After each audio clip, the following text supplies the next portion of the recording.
অতি সোনকালে লখিমপুৰত পুনৰ এক বৃহৎ উচ্ছেদ অভিযান চলাৰ সম্ভাৱনা আছে। কাৰণ লখিমপুৰ জিলাখনৰ বিভিন্ন প্ৰান্তৰ হাজাৰ হাজাৰ বিঘা ভূমি এতিয়াও বেদখলকাৰীৰ কবলত আছে। আৰু এইবাৰ সেইসকল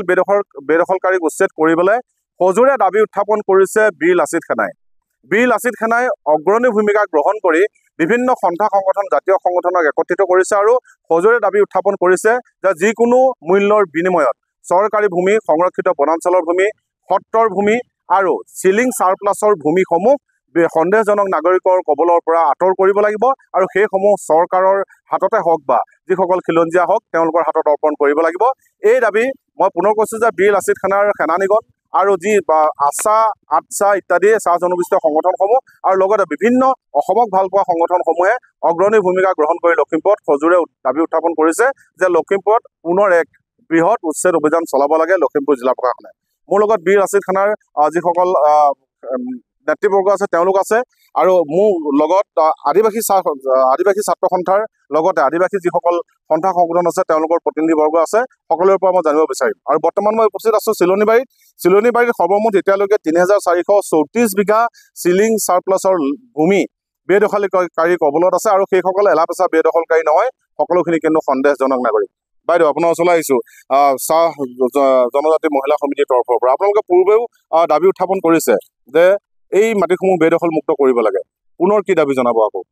হয়, মই প্ৰথমতে আপোনালোকক ধন্যবাদ জনাম। আমাৰ চিলনিবাৰী চাহ বাগিচাৰ বাহিৰত যিমান চিলিং মাটিখিনি আছে সেইখিনি মাটি প্ৰথমতে আমাৰ মানুহখিনিৰ আছিলে। সেই মাটিখিনি মুছলিম সম্প্ৰদায় আহি বাহিৰৰ পৰা এই মাটিখিনি লুটমাৰ কৰি লয়, ডাঙৰ ডাঙৰ বিল্ডিং ঘৰ সাজি আমাৰ মানুহখিনিক ভয় ভাবুকি দি এই মাটিখিনি লুটি পাতি লয়। এতিয়ালৈকে আমাৰ দখলো নাই, এতিয়ালৈকে পটাপত্ৰও কৰিবলৈ সক্ষম হোৱা নাই। দেখিছোঁ ইয়াৰ কিছুদিনৰ পূৰ্বে আপোনালোকৰ অঞ্চলতে যিসকল আদিবাসী কিশোৰীক ধৰ্ষণৰ দৰে কাহিনী, তেওঁলোক সন্দেহজনক নাগৰিকৰ দ্বাৰা তেনেকুৱা ঘটনাও সংঘটিত হৈছিলে। হয়, প্ৰথমতে হৈ গৈছিলে। এইটো আপোনালোকৰ জৰিয়তে আমি জনাইছিলোঁ আৰু এই কথাখিনি উল্লেখ হোৱাৰ পিছতে এতিয়া বৰ্তমান এইখিনি হোৱা নাই আৰু আগত হৈ গৈছিলে, মানে ভয় খুৱাইছিলে। যেতিয়াৰ পৰা এইটো জেল হ'ল, ল'ৰাটো জেলৰ পৰা এইবিলাক অকণমান ভয় ভাবুকি হৈছে সিহঁতৰ। এতিয়া নাই মানে পৰ্যায়লৈ, এতিয়া সেইটো ভৱিষ্যতলৈ যোৱা নাই। কিন্তু বৰ্তমান এতিয়া আমাৰ এইটোৱে কথা, আমি অসম চৰকাৰক বা ভাৰত চৰকাৰক মানে অনুৰোধ জনাওঁ, আমাৰ মাটিখিনি যাতে অতি দুখীয়া পৰ্যায়লৈ যায়। গৰীব দুখীয়া মানুহ হাজিৰা খাই বাগানত হাজিৰা কৰি ল'ৰা ছোৱালীক পোহপালন কৰি আছে। সেই যিখিনি মাটি আছিলে হাতত, সেইখিনি মাটি আমাৰ মানে হাতৰ পৰা ওলাই গৈ বেলেগৰ হাতত আছে। সেইখিনি উলিয়াবৰ কাৰণে মই অসম চৰকাৰক, ভাৰত চৰকাৰক অনুৰোধ জনাওঁ। প্ৰথমে ক'ম যে দৰ্শকসকল চাওক, প্ৰথমতে ভূমি বেদখল আৰু যিসকল আদিবাসী থাকে, খিলঞ্জীয়া থাকে, তেওঁলোকক ভয় ভাবুকি দেখুৱাবৰ কাৰণে ধৰ্ষণৰ দৰে কাণ্ড সংঘটিত কৰে, চুৰ ডকাইতি সংঘটিত কৰে। তাৰপিছত ইখনৰ পিছত সিখন যি সংৰক্ষিত অঞ্চল আছে সেইসমূহ দখল কৰিবলৈ আৰম্ভ কৰে আৰু ক্ৰমে ক্ৰমে এনেদৰে খিলঞ্জীয়াৰ পৰা চৰ্ত কাঢ়ি লয়, ভূমি চৰ্ত কাঢ়ি লয় সেই বেদখলকাৰীসকলে। আছাৰ ফালৰ পৰা কি ক'ব? পোনপ্ৰথমে সদৌ অসম আদিবাসী ছাত্ৰ সন্থাৰ পৰা মই ধন্যবাদ জ্ঞাপন কৰিছোঁ। আৰু আমাৰ দাবীত যিটো আমি আদিবাসী ছাত্ৰ সন্থা হয় চৰকাৰক দাবী জনাই থাকোঁ, বাৰম্বাৰ জনাই থাকোঁ আমি, যে যিটো মানে চিলনিবাৰী আণ্ডাৰত যিটো চিলিং লেণ্ড আছে, সেই চিলিং লেণ্ডবোৰ মানে যেতিয়া ৱৰ্কাৰ্ছবোৰ মানে ৰিটায়াৰ হৈ যায়, যেতিয়া সিহঁতে কাম নিবনুৱা হৈ যায়, তেতিয়া সেই মাটিখিনি মানে সিহঁতক দিবলৈ এটা মানে সেই কোম্পানীৰ এটা ৰুলছ এক্ট মতে মানে সেই মাটিখিনি মানে আদিবাসী ৱৰ্কাৰ্ছবিলাকে পাব লাগে। তো আমি দেখিব পাইছোঁ মানে গোটেই মাটিখিনি যিটো মানে চিলনিবাৰী আণ্ডাৰৰ যিমান চিলিং লেণ্ড মাটি, গোটেই বেলেগ সম্প্ৰদায়ৰ লোকসকলে মানে দখল কৰি উপভোগ কৰি আছে। কম মাটি নহয়, ৩,৪34 বিঘা। কি সম্প্ৰদায় সেইবিলাক ক'ৰ পৰা আহিছে মানুহ? সেইবিলাক মানুহ ক'ৰ পৰা আহিছে আমি নাজানো, হ'ব পাৰে বাংলাদেশীৰ পৰা আহিছে। আমাৰ মানুহবোৰক মানে ঠগ বিটক কৰি মানে মাটিখিনি লৈ নিজে দখল কৰি আছে, মানে বৰ্তমান কৰি আছে। দখলমুক্ত হ'বই লাগিব। মই পুনৰ কৈছোঁ যে লখিমপুৰত এই দাবী পুনৰ এবাৰ সজোৰে উপস্থাপন কৰিছে বীৰ লাচিত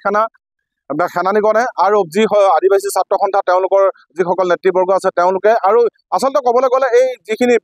বেদখলকাৰী কবলত আছে লখিমপুৰত নতুনকৈ, মই পুনৰ তথ্য সহকাৰে পুনৰ আমি দৰ্শকসকলক জনাবলৈ যত্ন কৰিম যে কদম চাৰ্কুলত আছে, দিৰজুত আছে,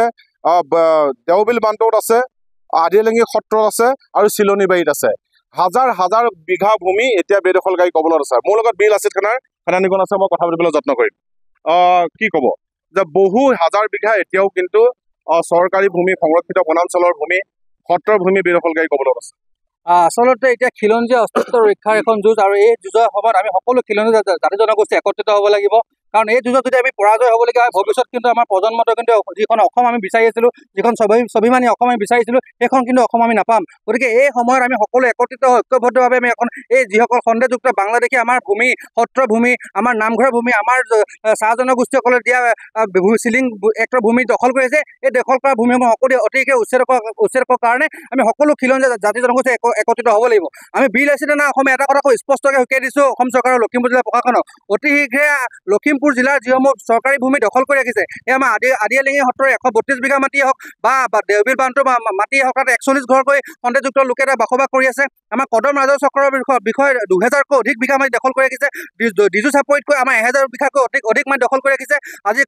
চিলনীবাৰীৰ ভিতৰত 3000কৈ অধিক মাটি দখল কৰি ৰাখিছে গতিকে এই যিবোৰ ভূমি আছে এই ভূমি অতি শীঘ্ৰে বুলডোজাৰ চলাই উচ্ছেদ কৰিব লাগিব চৰকাৰখনে জাতি মাটি ভেটি কথা কৈ পিনে কৈ থাকিলে নহ'ব কেৱল মাত্ৰ মুখৰ কথা কৈ চমক সৃষ্টি কৰি নহ'ব ৰাজনৈতিক মুনাফা আদায় কাৰণে সৃষ্টি কৰিলে নহ'ব খিলঞ্জীয়া সঁচা অৰ্থত ভূমি ৰক্ষা কৰিব লাগিব খিলঞ্জীয়া অস্তিত্ব ৰক্ষা কৰিব লাগিব আৰু উঠি অহা প্ৰজন্ম যাতে গৌৰৱেৰে এখন অসমত স্বাভিমানী অসমত যাতে জীয়াই থাকিব পাৰে নিজৰ অধিকাৰ সাব্যস্ত কৰিব তাৰ কাৰণে এখন যুঁজ কৰিব লাগিব আৰু এইখন যুঁজত আমি অসমৰ সকলো জাতি জনগোষ্ঠীয় দল সংগঠন অসম প্ৰেমী দল সংগঠন সকলো ঐক্যবদ্ধ হৈছোঁ আৰু অসমৰ প্ৰতিজন খিলঞ্জীয়া ঐক্যবদ্ধ হ'বলৈ আমি বীৰ আছিনা অসমে আহ্বান জনাইছোঁ ইতিমধ্যে দাবী চলি আছে দাবী প্ৰতিবাদ চলি আছে বিল আছিদ খানাৰ দাবী মৰ্মে সৌ সিদিনা লখিমপুৰৰ এটা বৃহৎ অভিযান হৈ গ'ল ফুকন হাটত অভিযান হ'ল চিৰিং চুকত অভিযান হ'ল তাৰপিছত এতিয়াও কিন্তু হাজাৰ বিঘা মাটি বেদখলকাৰী কবলত আছে কি ক'ব আটাইতকৈ দুৰ্ভাগ্যজনক কথাটো হ'ল যে আমি যিটো সময়ত চৰকাৰখনে জাতি মাটি ভেটি সুৰক্ষাৰ কথা কৈ আছে সেইটো সময়ত যে অবাধ হাৰত অসমৰ ভূমিসমূহ বেদখল হৈছে এই কথা প্ৰমাণ হৈছে আৰু এই কথা প্ৰমাণ হোৱাৰ পিছত আমি চৰকাৰখনে যিটো পদক্ষেপ লৈছে সাহসী পদক্ষেপ লৈছে আমি ধন্যবাদ জ্ঞাপন কৰিছোঁ কিন্তু তাৰ তৎসত্ত্বেও আমি কিন্তু সন্তুষ্ট হ'ব পৰা নাই লখিমপুৰত হাজাৰ বিঘা ভূমি অবৈধ বেদখলকাৰীৰ কবলত আজি আমি ক'ত আছোঁ চিৰাজুলি চাহ বাগিচাত আজি চাহ বাগানৰ এইসকল সজাগ আৰু সচেতন চিলনীবাৰী চাহ বাগানৰ এইসকল সজাগ আৰু সচেতন যুৱক আচাৰ কৰ্মী আছে আমাৰ গায়ত্ৰী বাইদেউ আছে তেওঁলোকে দুখ প্ৰকাশ কৰি কৈছে যে ইয়াত অবৈধ সন্দেহযুক্ত মানুহে কেনেদৰে আমাৰ খিলঞ্জীয়া মানুহৰ সতীত্ব হৰণ কৰিছে তেওঁ ধৰ্ষণ কৰি ছোৱালীক হত্যাৰ দৰে পৰ্যায়লৈ তেওঁলোকে লৈ গৈছে এইসকল মানুহ কোন এইসকল মানুহ কিন্তু সন্দেহযুক্ত অবৈধ বাংলাদেশী মানুহ এইসকল মানুহে পৰ্যায়ক্ৰমে আমাৰ খিলঞ্জীয়া জাতি সত্তাটোৰ প্ৰতি যি ভাবুকি কঢ়িয়াই আনিছে আমাৰ ভাষাৰ প্ৰতি যি ভাবুকি কঢ়িয়াই আনিছে আমাৰ ভূমিৰ অধিকাৰ খৰ্ব কৰিবৰ কাৰণে তেওঁলোকে যি ন কৌশল ৰচনা কৰিছে এই কৌশল কিন্তু ধূলিসাৎ কৰিব লাগিব আৰু তাৰ প্ৰাথমিক দায়িত্ব কিন্তু চৰকাৰে ল'ব লাগিব আৰু চৰকাৰে যদি উচ্ছেদ কৰিব নোৱাৰে তেতিয়াহ'লে কিন্তু বিল আছিদ থানাৰ হাজাৰ সৈনিকে এইসকল আচ্ছা যিসকল কৰ্মী ইয়াত আছে যিসকল ভুক্তভোগী আমাৰ গায়ত্ৰী বাইদেউ আছে এই ভুক্তভোগীসকল কিন্তু বাগানৰ হাজাৰ কৰ্মী কিন্তু ওলাই আহিব আৰু এই পদক্ষেপ কিন্তু বিল আছিদ থানাৰ সৈনিকসকলৰ লগতে ইয়াৰ স্থায়ী যিসকল বাগানৰ বাসিন্দা আছে তেওঁলোকে ল'বলৈ কিন্তু বাধ্য হ'ব হয় এই আছিল মই প্ৰকৃত ছবি মই পুনৰ ক'বলৈ যত্ন কৰিম যে লখিমপুৰত কিন্তু এঙাৰখোৱাৰ চিৰিং চুক বা ফুকন হাট যি উচ্ছেদ অভিযান চলিল সেয়া যথেষ্ট নহয় কেৱল 283 বিঘা ভূমিয়ে যথেষ্ট নহয় আৰু হাজাৰ বিঘা ভূমি ইতিমধ্যে বেদখলকাৰী কবলত আছে আৰু সেই বেদখলকাৰীসকল অন্য কোনো নহয় সন্দেহজনক নাগৰিক মই পুনৰ কৈছোঁ যে কদম ৰাজহ চক্ৰৰ অধীনত হাজাৰ বিঘা ভূমি বেদখলকাৰী কবলত আছে ঠিক তেনেদৰে ডিজু বাগানত আছে দেওবিল বান্ধত আছে আদিলিঙি সত্ৰৰ কেইবাশ বিঘা মাটি ইতিমধ্যে বেদখলকাৰী কবলত আছে আৰু চিলনীবাৰী চাহ বাগানৰ 3434 বিঘা ভূমি বেদখলকাৰী কবলত আছে এতিয়া আমাৰ প্ৰশ্ন হ'ল লখিমপুৰ জিলা প্ৰশাসনে কেৱল ফুকন হাটতে হওক বা চিৰিং চুকত উচ্ছেদ অভিযান চলাই শান্ত থাকিব নেকি অসম চৰকাৰখনে যি প্ৰতিশ্ৰুতি দিছে যে খিলঞ্জীয়াৰ হাতত ভৱিষ্যত অসমখন গতাই দিয়াৰ কথা সেয়া কেৱল নামমাত্ৰহে প্ৰযোজ্য হ'ব নেকি লখিমপুৰত সকলোৱে সজোৰে এটাই দাবী জনাইছে যে পুনৰ লখিমপুৰত এক বৃহৎ উচ্ছেদ অভিযান হওক আৰু বেদখলকাৰী যিসকল সন্দেহজনক নাগৰিকৰ কবলত থকা ভূমিসমূহ কাঢ়ি আনি পুনৰ খিলঞ্জীয়াৰ হাতত অৰ্পণ কৰক আৰু বৃহৎ এটা উচ্ছেদ অভিযান লখিমপুৰত পুনৰ হওক